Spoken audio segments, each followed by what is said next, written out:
Coordinate geometry class 11-এর coordinate geometry শুরু করার আগে আমি তোমাদের এক্সারসাইজের অঙ্কগুলো সমাধান করে দেবো এবং এই ভিডিওটা প্রথম থেকে শেষ পর্যন্ত দেখো। আমি কি বলছি ভালো করে মন দিয়ে শোনো, তাহলে বুঝতে পারবে। আমি তোমাদের এক্সারসাইজের অঙ্ক শুরু করার আগে যে ফর্মুলা, থিওরি, কনসেপ্ট সেটা একটু ক্লিয়ার করে দিই, তাহলে তোমাদের এক্সারসাইজের অঙ্কগুলো সমাধান করতে যখন আমি সমাধান করে তোমাদের বোঝাবো, তোমাদের বুঝতে খুব ইজি হবে। ওই জন্য প্রয়োজন হলে ভিডিওটা দরকার হলে দুবার দেখবে, একবার তো ভালো করে দেখবে, যদি দরকার হলে 2-3বার ভালো করে দেখবে, যাতে করে বুঝতে তোমার সুবিধা হয় এবং অঙ্কগুলো সমাধান করার সময় খুব ভালো করে বুঝবে। সুতরাং আমি এক্সারসাইজের অঙ্কগুলো শুরু করব। এ হচ্ছে কোঅর্ডিনেট জিওমেট্রি, ঠিক আছে। এক্সারসাইজের 1 আমি অঙ্কগুলো শুরু করব। কোঅর্ডিনেট জিওমেট্রি ক্লাস 11, এটা শুরু করার আগে আমি এক্সারসাইজের অঙ্ক শুরু করব। শুরু করার আগে আমি তোমাদের ফর্মুলা ডিটেলস একটু বলে দিই এবং ফর্মুলাগুলো কীভাবে মনে রাখবে আমি সেটাও একটু বলে দিচ্ছি, ফর্মুলা মনে রাখার টেকনিক, ঠিক আছে। তারপরে আমি কোঅর্ডিনেট জিওমেট্রির এক্সারসাইজের অঙ্কগুলো শুরু করব এবং এই ভিডিওর লাস্ট ভিডিও পার্টে, এই চ্যাপ্টারের অনেকগুলো ভিডিও হবে, পার্ট 1, পার্ট 2, পার্ট 3, পার্ট 4 করে, এবং লাস্ট ভিডিও পার্টে এক্সারসাইজ এবং উদাহরণ এর ইম্পর্ট্যান্ট অঙ্কগুলো বলে দেওয়া হবে। যে ইম্পর্ট্যান্টগুলো তোমরা ভালো করে প্র্যাকটিস করলে তোমরা পরীক্ষায় তো হেল্পফুল হবেই, এবং সেই ভালো অঙ্কগুলো ভালো করে যদি প্র্যাকটিস করো, তাহলে সিমিলার টাইপের যেগুলো অঙ্ক অটোমেটিক চেষ্টা করলে সেগুলো তোমাদের সলভ হওয়ার একটা চান্স থাকে এবং সলভ হবে আশা করি। তো সুতরাং ভালো করে প্র্যাকটিসটা করবে, প্র্যাকটিসটা খুব ইম্পর্ট্যান্ট, ঠিক আছে। ইম্পর্ট্যান্ট ফর্মুলা,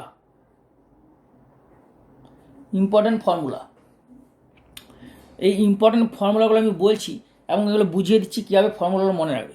1 নম্বর ফর্মুলা হচ্ছে গিয়ে দুটো বিন্দুর মধ্যে দূরত্বের ফর্মুলা। আমি বাংলাতে বলছি, লিখছি ইংলিশে। যদি কেউ বাংলাতে লিখতে চাও তাহলে তোমরা বাংলাতে লিখে নেবে। আমি তো মুখে বাংলাতে বলছি, লিখছি ইংলিশে। যারা বাংলাতে লিখতে চাও তারা আমি যে মুখে বাংলাতে বলছি সেটা কপি করে নেবে, বোঝা গেল। আর আমি বইটা ইউজ করছি ইংলিশ ভার্সনের বই। আমি ইংলিশে যে লেখাটা সেটাও আমি বাংলাতে ট্রান্সলেট করে দেবো, ওতে তোমাদের বুঝতে কোনো রকম সমস্যা হবে না, ঠিক আছে। তা ফার্স্ট ইম্পর্টেন্ট 1 নম্বর ফর্মুলাটা কি? দুটো বিন্দুর মধ্যে ডিস্টেন্সের ফর্মুলা। একটা ধরো বিন্দু P1 আর একটা বিন্দু ধরো P2। Distance between two points, distance between 2 point. মনে করো একটা পয়েন্ট P1 আর একটা পয়েন্ট P2। তাহলে এই পয়েন্টের কোঅর্ডিনেট কত? x1, y1। এই পয়েন্টের কোঅর্ডিনেট হচ্ছে x2, y2। দুটো পয়েন্ট, এই দুটো পয়েন্টের ডিস্টেন্সে করলে একটা ডিস্টেন্স হবে। তো এই ডিস্টেন্সটা কত হবে? ফর্মুলাটা, এই ফর্মুলা ইকুয়াল টু হবে √ অফ, প্রথমেরটা কি? ভুজ, তারপরটা হচ্ছে কোটি। বাংলাতে ইংলিশে কি বলে? প্রথমেরটা অ্যাবসিসা আর তারপরটা হচ্ছে কোঅর্ডিনেট। এটা কিন্তু অনেকে ভুল হবে। পুরো জিনিসটা মনে রাখবে, আমি একটু বলে দিচ্ছি। এখানে x1, y1, এই পুরো জিনিসটাকে বলে কোঅর্ডিনেট। অনেকে জানে বা অনেকে ভুলে যায়। এই জিনিসটাকে বলে, এই x1টাকে বলে অ্যাবসিসা, ইংলিশে বলে ABSCISSA, অ্যাবসিসা। বাংলায় বলা হয় ভুজ। তোমরা বাংলায় যদি নোট করতে চাও লিখে নাও, এটা হচ্ছে ভুজ। আর y1টাকে বলছে অর্ডিনেট, শুধু অর্ডিনেট। পুরোটাকে কোঅর্ডিনেট আর শুধু y1টা হচ্ছে অর্ডিনেট, বোঝা গেল। ইংলিশ টার্মগুলো মনে রাখবে, কারণ ইংলিশ টার্মগুলো পরবর্তীকালে খুব তোমাদের কাজে লাগবে, ঠিক আছে। অ্যাবসিসা, অর্ডিনেট, কোঅর্ডিনেট। পুরোটা হচ্ছে গিয়ে স্থানাঙ্ক, এটা হচ্ছে ভুজ, আর বাংলাতে এটা বলা হয় কোটি। y1 হচ্ছে কোটি, x1 হলো ভুজ। তাহলে কী হচ্ছে? কার ডিফারেন্স? ভুজের ডিফারেন্সের হোল স্কোয়ার, মানে x2 - x1 whole square plus y2 - y1 whole square. এইভাবে আমি একটু ফর্মুলাটা ডিটেলসে বলে দিচ্ছি এবং মনে রাখবে সেটা বলে দিচ্ছি। তারপরে কিন্তু আমি এক্সারসাইজের অঙ্ক শুরু করব। সুতরাং এতে যদি এই ভিডিও পার্টটা ভালো করে দেখো, প্রতিটা পার্টে ক্লিয়ারলি দেখো এবং অঙ্কগুলো তুলে নাও, ফর্মুলাগুলো খাতাতে নোট করে নেবে, ঠিক আছে। তাহলে এটা হচ্ছে দুটো বিন্দুর দূরত্বের ফর্মুলা। একটা বিন্দু, একটা বিন্দু, দুটো বন্ধের দূরত্ব কত হবে? এই ফর্মুলা পুট করলে চলে আসবে, ওকে। এখন এর মধ্যে যদি একটা বিন্দু মূল বিন্দু হয়, মানে এটা অরিজিন যদি হয়, তার মানে কি এটা 0, 0 হয়ে যাবে। তাহলে 0, 0 হলে কী হবে? এখানে 0 বসবে, এখানে 0 বসবে, আর 0, 0 বসলে কী হবে? তাহলে √x2² + y2², ঠিক আছে। ওই জন্য এটা আলাদা করে দিলাম না, মানে একটা ফর্মুলার মাধ্যমে তুমি বইয়ে দেখবে আলাদা করে দেওয়া আছে দুটো বিন্দুর মধ্যে দূরত্ব, আবার মূল বিন্দু থেকে দূরত্ব। আরে মূল বিন্দু থেকে দূরত্ব ফর্মুলা তো মনে রাখার দরকার নেই, এখানে 0 0 বসালেই তো দূরত্ব তুমি পেয়ে যাচ্ছ, তো শুধু শুধু এক্সট্রা মনে রাখতে যাবে কেন? এমন জিনিস মনে রাখবে যা করলে বাকিগুলো হয়ে যাবে। ঠিক আছে, 2 নম্বর ফর্মুলাটা কি সেটা তোমাদের বলে দিই। ডিভিশনের formula, external division, internal division. ঠিক আছে, একটা হচ্ছে ইন্টারনাল ডিভিশন, একটা হচ্ছে এক্সটার্নাল ডিভিশন। প্রথমে আমি তোমাদের ইন্টারনাল ডিভিশনটা বলছি। ইফ পয়েন্ট, মনে করো পয়েন্ট, একটা পয়েন্ট আর, তো সেই পয়েন্ট আরটা ডিভাইড করছে একটা লাইন সেগমেন্ট। লাইন সেগমেন্ট মানে রেখাংশ।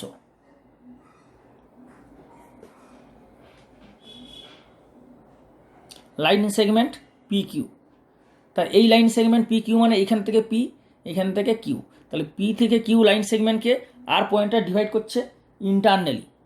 ওকে, ইন্টারনালি। আর এক্সটার্নালি পরে দেখাচ্ছি। ইন্টারনালি মানে অন্তর্বিভক্ত, আর এক্সটার্নালি মানে বহির্বিভক্ত। তাহলে এটা হচ্ছে অন্তর্বিভক্ত হচ্ছে ইন্টারনালি। ইন্টারনালি কী রেশিও? তো in the ratio m/n, m/n রেশিওতে। তোমাদের বোঝাচ্ছি, এই ফর্মুলাটা কিন্তু অনেকে না বোঝার জন্য ফর্মুলাটা ইউজ করতে গিয়ে ভুল হয়ে যায়। তো এই ফর্মুলাটা কিন্তু ইউজ করার পদ্ধতিটা আমি এমনভাবে দেখাবো তোমরা ইজিলি মনে রাখতে পারবে, সেটা দেখে নাও। তাহলে ই point R divide the line segment P Q internally in the ratio m/n, then coordinate, R পয়েন্টের কোঅর্ডিনেটটা কত হবে? Then coordinate of point R, coordinate of R. Okay, R কত হবে সেটা তোমাদের দেখাচ্ছি। কোঅর্ডিনেটটা কী হবে, মানে তার মানে হচ্ছে এইটা একটা পয়েন্ট পি, এই পয়েন্টটা পি, আর এই পয়েন্টটা কিউ। ঠিক আছে, এই পয়েন্টটা পি, এই পয়েন্টটা কিউ। এর কোঅর্ডিনেট কত? দুটো পয়েন্ট, তো এই দুটো পয়েন্টে এই পয়েন্টের কোঅর্ডিনেট কত? x1, y1। এর কোঅর্ডিনেট x2, y2। বোঝা গেল? তাহলে এই দুটো পয়েন্ট কিন্তু গিভিন। তার গিভিন পয়েন্ট কত হবে? গিভিন পয়েন্ট হচ্ছে P Q given, P Q points আর গিভিন মানে দেওয়া আছে। ধরো অঙ্ক কোশ্চেনে তোমার এই দুটো পয়েন্ট দেওয়া থাকবে, গিভিন মানে প্রদত্ত, দেওয়া আছে। তাহলে এই দুটো পয়েন্টের মধ্যে লাইন সেগমেন্ট যোগ করলে লাইন সেগমেন্ট হলো। তো এই লাইন সেগমেন্ট মানে এই রেখাংশকে একটা পয়েন্ট ধরো আর পয়েন্টটা ডিভাইড করছে ধরো এই পয়েন্ট, এটা হচ্ছে আর। তাহলে এর কোঅর্ডিনেটটা কত হবে? What will be the coordinate of this point, মানে এই পয়েন্টের স্থানাঙ্কটা কত হবে? তো এই পয়েন্টটা পি কিউকে ডিভাইড করেছে, আমরা কি বলেছি যে m/n ইন্টারনাল। তাহলে প্রথমে পিউ, তাহলে এমটা এইদিকে হবে না এইদিকে হবে? কী করে এটা মনে রাখবে? ভালো করে মন দিয়ে শোনো। প্রথমে পি, প্রথমে এম, তাহলে পি এর দিকে এম হবে, পি এর দিকে মানে এই পোর্শনটা হবে এম। যেহেতু প্রথমে এম তারপরে এন, আর প্রথমে পি তারপরে কিউ, তাহলে বলেছে R divide line segment P Q internally in the ratio m/n, তাহলে হবে এমটা কিন্তু পি এর দিকে রাখবে। যদি এমটা কিউর দিকে রাখো, এইদিকে এম রাখো, তাহলে কিন্তু তোমার কোশ্চেনে ভুল হয়ে যাবে, মানে তুমি যখন সলিউশন করতে হবে তখন ভুল হয়ে যাবে। এই জন্য তুমি অবশ্যই এমটা পি এর দিকে রাখবে, এটা ভালো করে মাথায় ঢুকিয়ে নাও। এনটা কিউর দিকে রাখবে, তাহলে এই পোর্শনটা হবে এন। বোঝা গেল? এই পোর্শনটা এন, এই পোর্শনটা, অর্থাৎ আর পি কিউকে m/n, প্রথমে পি আসছে প্রথমে এম, তাহলে এম এর দিকে পির দিকে এম হবে, কিউর দিকে এন হবে। তাহলে এই পয়েন্টটা কত হয়ে যাবে না, এইভাবে গুণ হবে। প্রথমে এক্স কোঅর্ডিনেট, তাহলে এক্স কোঅর্ডিনেট হলে কত হবে না, এইটার সঙ্গে এইটা গুণ হবে, উল্টো গুণ হবে। এম এর দিকে x1 হবে না, এম এর সঙ্গে x2 হবে, তাহলে x2 mx2 হলো, mx2। ইন্টারনালি হলে প্লাস আর এক্সটার্নালি হলে মাইনাস, এটা মনে রাখবে। এটা হচ্ছে ইন্টারনালি মানে অন্তর্বিভক্ত মানে ভিতরে, পি কিউর মধ্যে তো বিভক্ত হয়েছে, তাহলে প্লাস, তাহলে উল্টো হবে m/x2 প্লাস n × x1। এইরকম করলে কী হবে, তোমাদের মনে রাখতে সুবিধা হবে। উল্টোটা গুণ হবে, এইটা এম এর সঙ্গে তো x1 হবে না, এইভাবে আসছে m/x2 n × x1, আর তারপরে এটা হয়ে যাবে m/y2 এটা তো ভুজ হলো, যেভাবে ভুজ হলো সেইভাবে কোটি হবে, তাই না? যেভাবে ভুজ হলো সেইভাবে কোটি হবে। তাহলে my2 plus n × y1 by m plus n। তাহলে এইটা হচ্ছে অন্তর্বিভক্ত। বোঝা গেল? এরপরে তাহলে হচ্ছে আর পয়েন্টের কোঅর্ডিনেট হয়ে গেল এটা।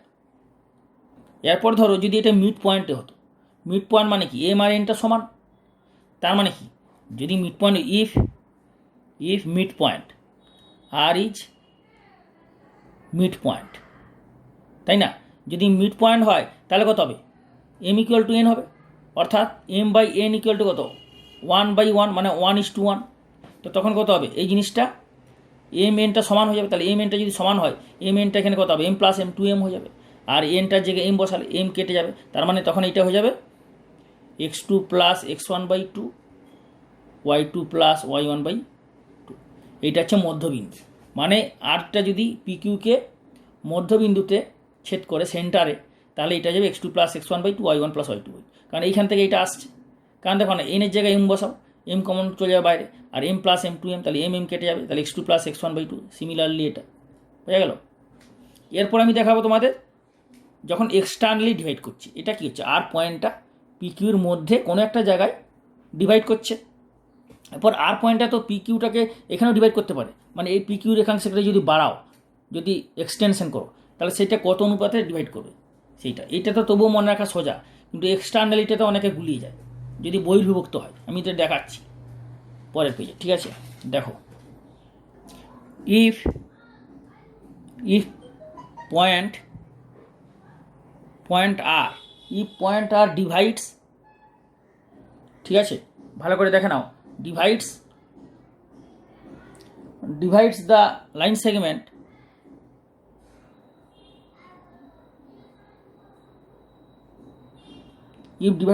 segment PQ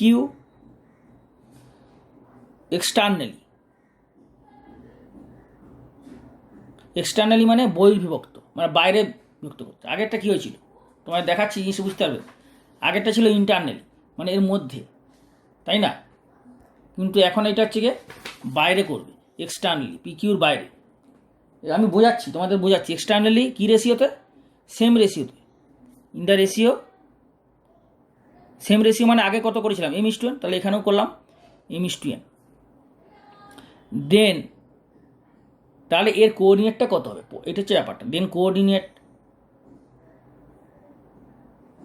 কোঅর্ডিনেট অফ আর, ঠিক আছে, কোঅর্ডিনেট কত হবে? তাহলে আর এর কোঅর্ডিনেটটা কত হবে? তার মানে এটা বাংলায় আমি একবার বলে দিই তোমাদের, তোমরা যারা বাংলাতে লিখবে বাংলাতে লিখে নাও, যে যদি পয়েন্ট আর পিকিউ রেখাংশকে যদি পয়েন্ট আর পিকিউ রেখাংশকে m:n অনুপাতে বহির্বিভক্ত করে, ঠিক আছে, আর বিন্দুতে, তাহলে আর এর কোঅর্ডিনেট কত হবে?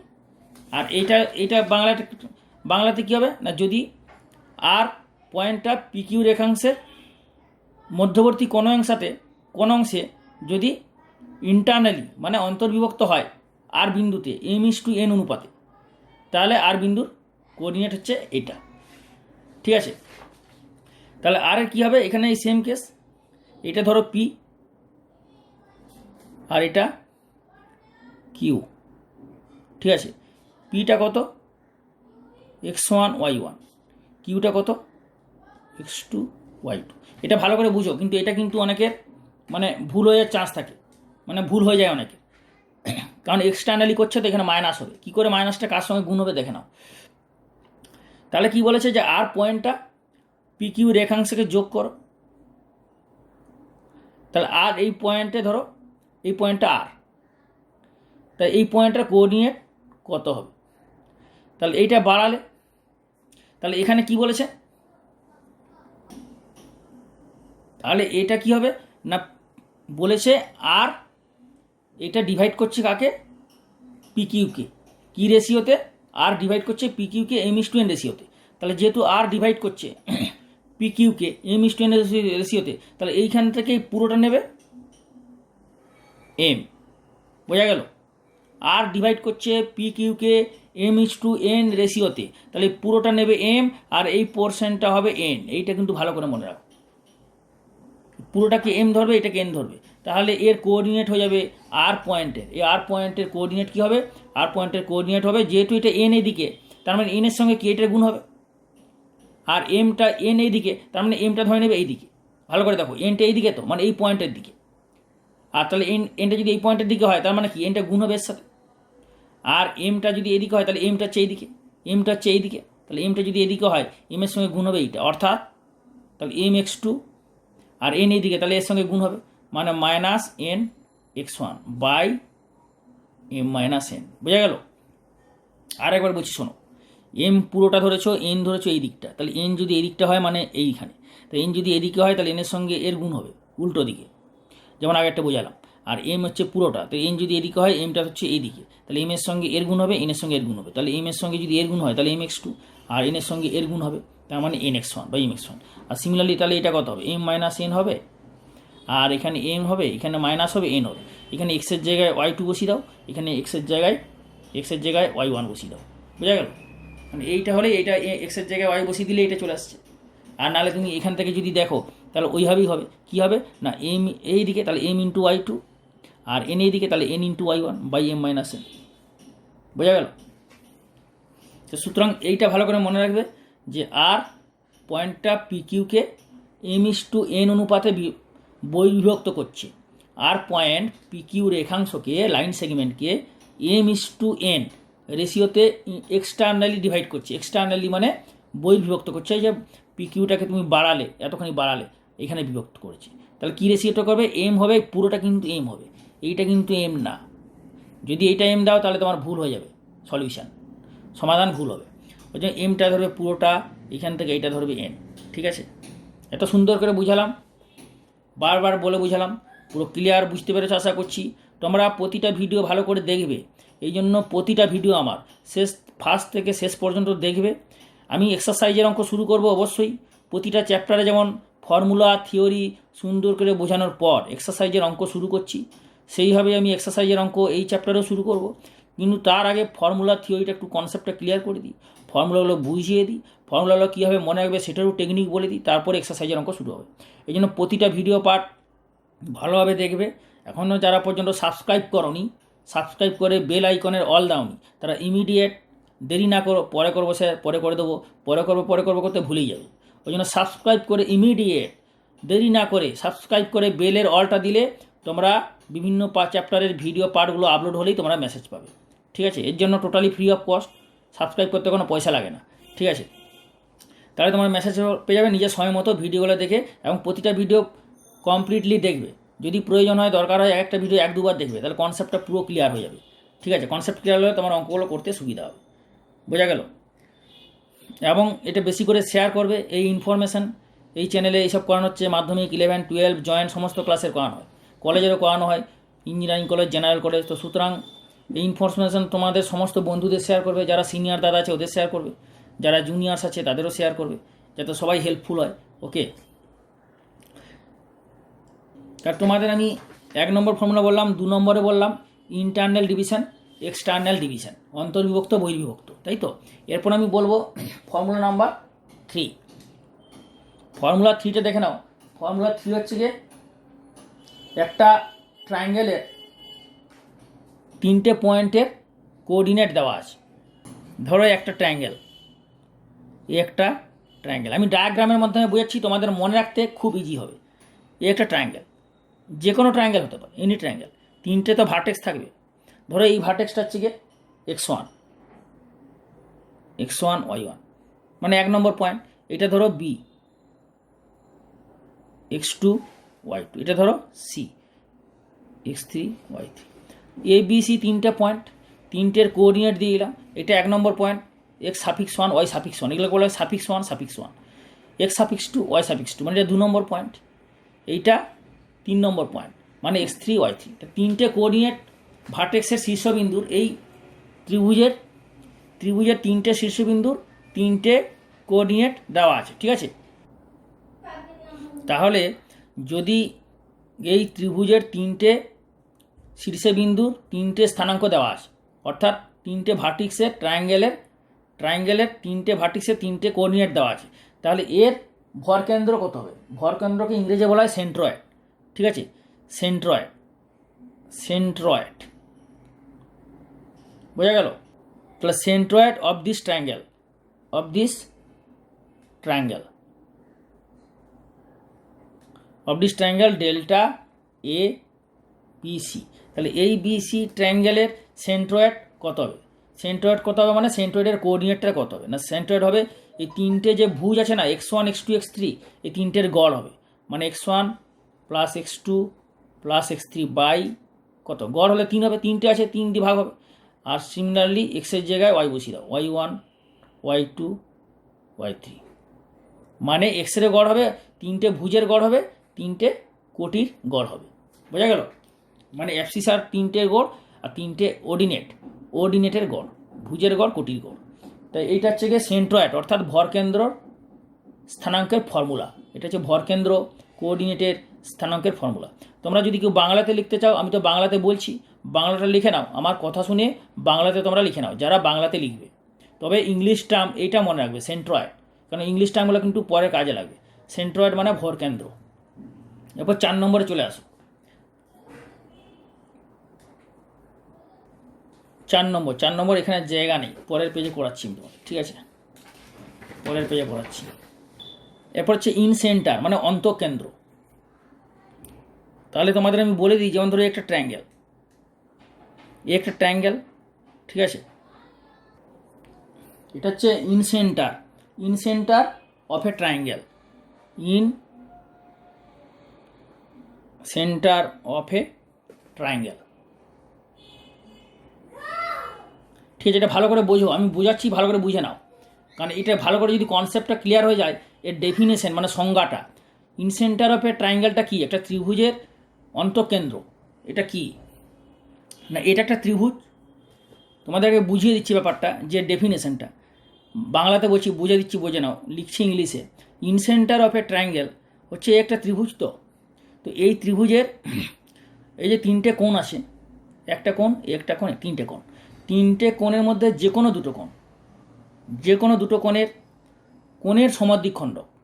তাহলে এই ধরো কোণ বা এই কোণ বা এই কোণ, তিনটে কোণের মধ্যে ধরো একটা কোণ, একটা কোণ, তাহলে এই কোণের সমদ্বিখণ্ডক, তাহলে এটা কিন্তু একে যে কোনো পয়েন্টে ইন্টারমিট করতে পারে, মানে এইটা সেম হবে, এই কোণটা সেম হবে, এই অ্যাঙ্গেলটা সেম হবে, এই অ্যাঙ্গেলটা সেম হবে। ধরো এই কোণের সমদ্বিখণ্ডক, তাহলে এটা যদি 60 ডিগ্রি হয়, 30 না, এটা যদি 80 হয় তাহলে 40, মানে কোণের সমদ্বিখণ্ডক, অ্যাঙ্গেল বাইসেক্টর। কোণের সমদ্বিখণ্ডককে ইংরেজিতে বলে angle bisector of this triangle. তাহলে এই ত্রিভুজের তিনটে কোণের মধ্যে যে কোনো দুটো কোণের এই যে সমাধিখণ্ডক হলো, এই দুটো কোণের সমাধিখণ্ডক যে পয়েন্টে ইন্টারসেক্ট করলো, সেটাই হচ্ছে গিয়ে সেই পয়েন্টটাকে সেন্টার করে যদি একটা সার্কেল ড্র করো, তাহলে সেই সার্কেলটা এই ত্রিভুজের তিনটে সাইডকে টাচ করবে। বোঝা গেল? আরেকবার বলছি, মন দিয়ে শোনো, এই ত্রিভুজের তিনটে কোণের মধ্যে যে কোনো দুটো কোণের সমাধিখণ্ডক, ইংলিশে বললে এনি টু অ্যাঙ্গেলস, তিনটে অ্যাঙ্গেলের মধ্যে যে কোনো দুটো অ্যাঙ্গেলের অ্যাঙ্গেল বাইসেক্টর, যে কোনো দুটো অ্যাঙ্গেল বাইসেক্টর, এইটা বা এইটা, যে কোনো দুটো অ্যাঙ্গেল বাইসেক্টর যদি যে পয়েন্টে ইন্টারসেক্ট করবে, সেটাই হবে ইন সেন্টার, অন্তঃকেন্দ্র। সেই সেন্টারটাকে কেন্দ্র করে যদি একটা সার্কেল ড্র করো, বৃত্ত ড্র করো, তাহলে এই ত্রিভুজের ভেতর হবে বৃত্তটা, এবং এই সার্কেলটা এই ত্রিভুজের তিনটে সাইডকে টাচ করবে, এখানে টাচ করবে। তাহলে সেই কেন্দ্রটাই হবে ইন সেন্টারকে আই দিয়ে প্রকাশ করা হয়, আই দিয়ে, ইন সেন্টার, অন্তঃকেন্দ্র। বোঝা গেল? তোমাদের আমি এখানে একটু লিখে দিচ্ছি ডেফিনেশনটা, যে in centre of a triangle is the intersection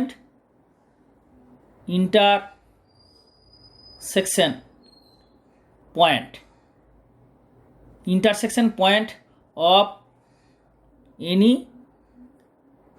two angle bisector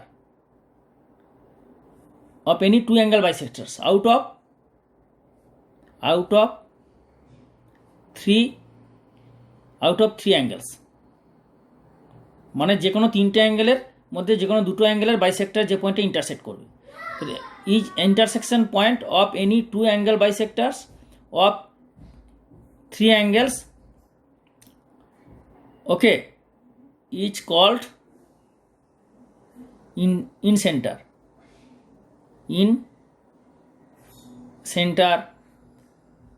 of a triangle. বোঝা গেল? Of a incentre of a triangle. তোমার তাহলে এটা আমি একটু বাংলাতে একটু বলে দিই, বাংলাটা লিখে নাও। অন্তঃকেন্দ্র, একটা ত্রিভুজের অন্তঃকেন্দ্র হলো ত্রিভুজটির 3টে অ্যাঙ্গেলের মধ্যে যে কোনো দুটি অ্যাঙ্গেলের কোণের সমদ্বিখণ্ডক, যে কোনো দুটো অ্যাঙ্গেলের কোণের সমদ্বিখণ্ডক, যে কোনো দুটি কোণের সমদ্বিখণ্ডক যে পয়েন্টে ইন্টারসেক্ট করবে সেই পয়েন্টটা হবে ওই ত্রিভুজের অন্তঃকেন্দ্র। অর্থাৎ ওটাকে সেন্টার করে যদি একটা বৃত্ত আঁকো তাহলে সেই বৃত্তটা ওই ত্রিভুজের 3টে সাইডকে, বাহুকে টাচ করবে। ওকে, এই যেমন টাচ করেছে, এখানে টাচ করেছে, এখানে টাচ করেছে। ওকে, তাহলে এর অন্তঃকেন্দ্র যে ফর্মুলাটা কোঅর্ডিনেটের সাহায্যে সেটা আমি তোমাদের দেখিয়ে দিচ্ছি। মনে করো এই পয়েন্টের কোঅর্ডিনেট কত, এটা হচ্ছে গিয়ে x1 y1, ঠিক আছে। এটা মনে করো এই পয়েন্ট হচ্ছে কি x2 y2, আর এই পয়েন্টটা x3 y3।